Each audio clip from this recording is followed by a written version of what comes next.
appears as though something has happened in the motorcade booth. November 22nd, 1963. President John F. Kennedy is gunned down in Dallas. A crushing blow to the country and a personal affront to FBI agent Don Adams. Oh, it shocked me. It devastated me. And I thought to myself, what did I do wrong? Adams is retired, but still can't shake the assassination or investigation by the Warren Commission. Nothing but a bunch of liars. The Warren Commission determined that Lee Harvey Oswald fired the fatal shots from the Texas Book Depository. But Adams says the real person behind the plot isn't even mentioned in their report. I know for a fact in my heart that these things happened.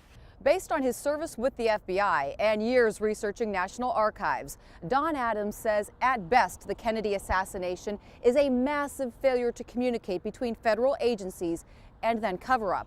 At worst, it's conspiracy to commit murder.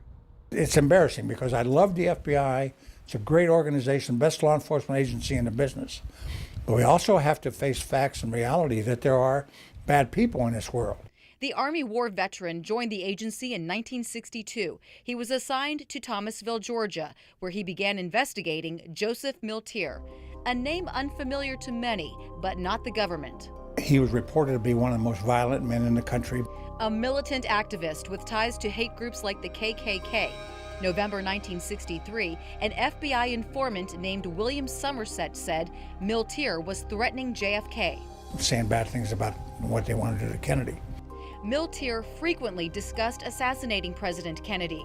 A threat was even captured on tape by Miami intelligence officers November 9th, 1963, just weeks before Dallas. Milter is talking to Somerset. Well, how the hell do you figure the best way would be to get from an office building with a high-margin rifle?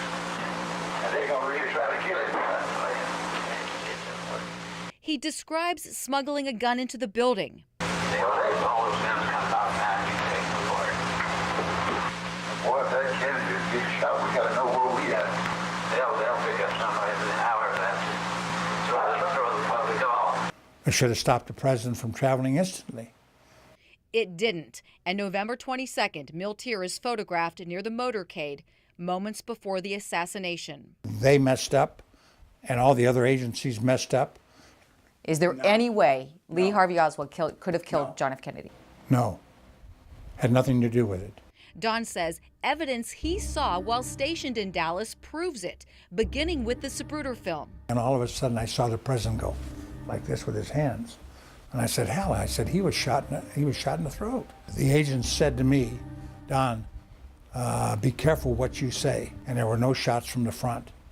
But Don says this photo shows a bullet hole through the windshield. The very first thing that the doctor said was, hell, he was shot in the throat. That's a bullet hole. The minute that you have a frontal shot, Oswald can't be the shooter because this came from the grassy knoll. And Oswald was in Texas School Book Depository. The Warren Commission ruled that 3 shots were fired, but Don counted 11.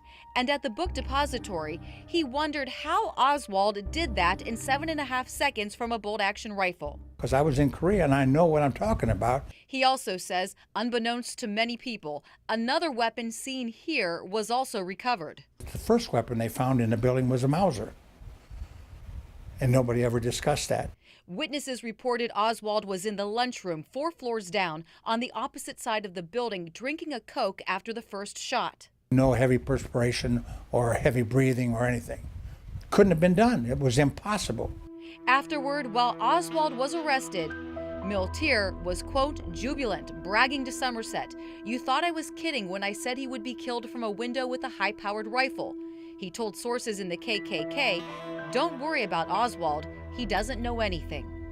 All this stuff bothers me. Upsetting to many people. In 1976, the U.S. House of Representatives Select Committee on Assassinations was established. They determined a shot was fired from the grassy knoll and in summary believed, quote, on the basis of evidence available, President Kennedy was probably assassinated as a result of a conspiracy, though they were unable to identify the other gunmen. Was Joseph Milter involved or someone else? Don thinks time will tell, but it's also running out. I mean, when we die off, when we're gone, There's not going to be anybody who's going to sit here and tell you these things. I hope the truth gets told, whatever it is. Suzanne Stratford, Fox 8 News.